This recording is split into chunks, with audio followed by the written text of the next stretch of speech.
Warahmatullahi wabarakatuh.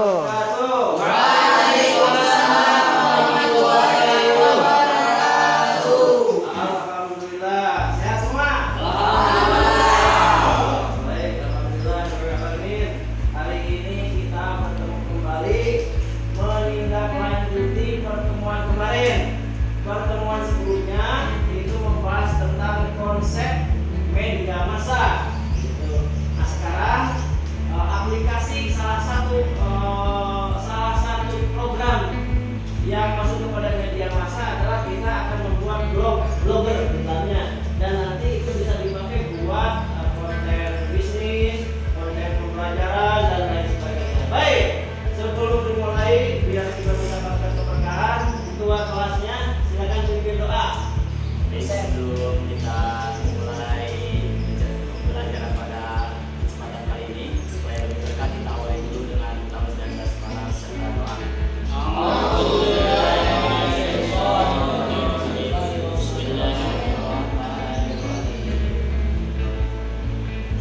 Ya, selesai. Baik, terima kasih. Mudah-mudahan hari ini Anda sebagai penerus, sebagai benteng kekuatan bangsa senantiasa punya semangat yang bertumbuh, semangat yang berapi-api, dan itu harus senantiasa dipelihara. Itu merupakan ciri khas anak muda. Baik, anak-anak sekalian, kita hari ini di SMK 4 Garut, ya. Berbicara tentang Garut, saya teringat terhadap budaya Garut yang legendaris. Garut terkenal dengan kota dodol, Garut terkenal juga dengan kota intan. Kota intan Garut bukan? Ya, betul. Ya kan? Banyak sekali. Bahkan Garut terkenal juga dengan kota Illuminati. Artinya apa? Garut kota legendaris dari dulu. Selain itu kita juga mengenal bahwa Garut adalah kota santri, kota perjuangan. Baik, sebelum kita mulai, kita akan abadikan budaya nenek moyang, stempel kepada Garut, Garut kota santri dan Garut kota jawara. Oke, berdiri. Baik, kita akan melakukan yel. Garut, sudah siap? Siap. Garut kota santri. Subhanallah. Oke, yang kedua, jangan lupa harus pada jago silat. Garut tanya lebih panjang.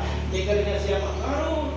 Jakarta. Tanya siapa jegernya? Garut. Apa jeger itu? Bukan jeger. Jeger di Jawara. Garut kota Jawara. Iya. Jawara. Iya. Oke, satu lagi ciri khas SMK. SMK bisa. Yes. Baik, silakan duduk. Baik, anak-anak sekalian, kompetensi keahlian kita adalah produksi dan siaran program televisi.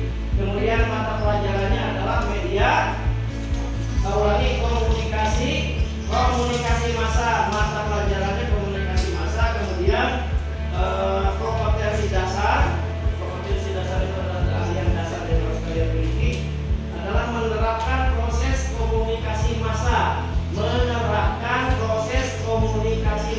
Berikutnya melakukan proses komunikasi massa. Itu tadi dengan cara membuat blog.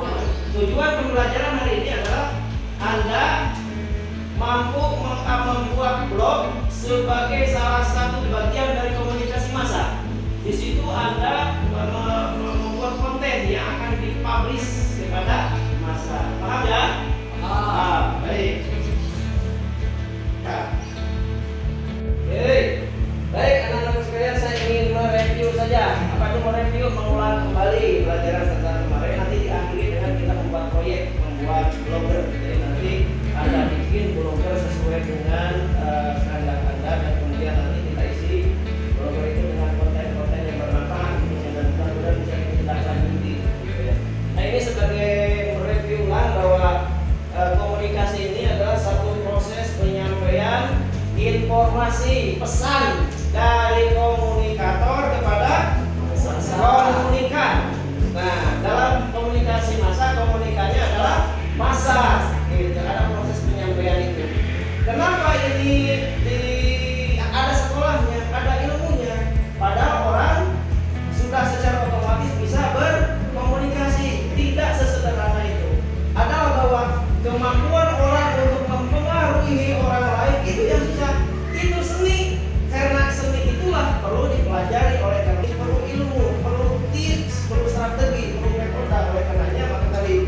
bidang studi komunikasi diadakan untuk itu. Ya. Nah sekarang ini macam-macam komunikasi. Ada komunikasi interpersonal, intrapersonal, interpersonal, komunikasi kelompok dan seterusnya dan seterusnya. Contoh komunikasi intrapersonal. Di malam hari kita duduk di keheningan malam, kemudian dia berdoa kepada Allah. Setelah itu kemudian dia merefleksi apa yang terjadi pada siang hari. Kemudian dia bertanya-tanya, ternyata kesalahanku di hari ini adalah terlalu banyak. Dia ngomong dengan dirinya sendiri. Komunikasi intrapersonal. Kalau komunikasi interpersonal misalnya gini, komunikasi interpersonal. Neng, aku cinta kau. Ada pertanyaan nggak? Nah, itu satu lawan satu dari orang kepada orang. Kemudian feedbacknya, yes, I love you too. Nah itu feedback. Komunikasi dari satu kepada satu. Nah sekarang yang akan kita bahas adalah komunikasi massa. Dari komunikan yang sedikit kepada massa yang begitu luar biasa. Ini pekerjaan yang sangat strategis. Bagaimana massa yang sangat banyak itu bahkan seluruh dunia bisa dipengaruhi oleh pesan yang dibuat oleh komunikan lewat media. Media hanya ada sekolah berkaitan dengan prodi komunikasi. Jadi intinya apa? Kemampuan untuk mempengaruhi orang sampai orang tersebut terpengaruh kemudian melakukan apa yang kita inginkan. Ini bukan pekerjaan gampang, bro. Pekerjaan susah. Ini ada satu karya ilmiah. Ya, karya ilmiah ini kemarin ada dalam bursa buku internasional di Jakarta.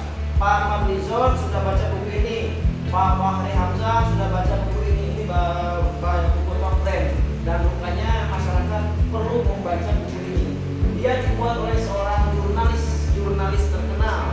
Dia banyak penghargaan. Artinya apa? Dia profesional menjalani tugasnya dan track recordnya bagus. Kalau track recordnya bagus, berarti bukunya bisa dipercaya nggak? Bisa dipercaya. Selain itu pula dia juga menyempurnakan dengan dokumen dan fakta-fakta atas yang dia ucapkan. Namanya buku The Terror Factory. Bagaimana dia membongkar FBI, salah satu elit pasukan yang ada di Amerika, itu untuk membuat membuat di mana teror ini menjadi sebuah produksi. Teror dijadikan alat untuk memproduksi uang, untuk menghasilkan uang. Maka judulnya The Terror of Factory. Nah, dia menurut buku itu dia melihat fakta 15.000 pasukan khusus disebarkan kepada negara yang diinginkan. Nah, pasukan ini kemudian mengadakan kekacauan. Kemudian dia bekerja sama dengan media yang ada. Lah kemudian terciptalah sebuah situasi bahwa negara itu terancam terorisme. Lah kemudian negara ini meminta tolong kepada polisi dunia, Amerika, gitu kira-kira. Maka dengan program itu dia menyalurkan berbagai persenjataan, program yang tentunya tidak gratis, harus dibayar dengan duit rakyat. Itu maksudnya tuh. Jadi dengan konsep ini dia menggelontorkan atau menyerap duit rakyat dari sebuah negara. Dia kayak premanisme gitulah. Dia bikin kasus, yang bikin kasus dia juga. Maka masalah ini tidak akan pernah selesai. Karena siapa yang bikin? Mereka juga yang bikin. Gitu. Mereka yang bikin kasus kemudian untuk memoroti uang dari negara-negara yang diinginkan dengan menggunakan stigma teroris. Gitu. Jahatnya luar biasa. Dan ini bukan orang Islam. Gitu. Cuma rupanya Allah memberikan hati yang lurus kepada dia untuk membuka bobroknya FBI. Nah tadi umat manusia rupanya memerlukan membaca buku ini biar ada keseimbangan dalam otaknya. Jangan semua berita dia percayai. Nah, karena ada berita yang lain, sisi yang lain yang membongkar kebobrokan komunikan dibongkar. Siapa komunikan itu? Orang atau sekumpulan orang yang mempunyai keinginan pada sesuatu. Inginnya apa? Gua harus menghancurkan dunia Islam. Misalkan dia Islamophobia, misal, maka dia sebarkan berita-berita yang menyebut masalah bagaimana caranya supaya masyarakat membenci kepada Islam atau membenci kepada sesuatu gitu kira-kira. Ini detail. Oh, Pak Tony. Sebagai satu apa ya? Salah satu produk media massa gitu ya, supaya kita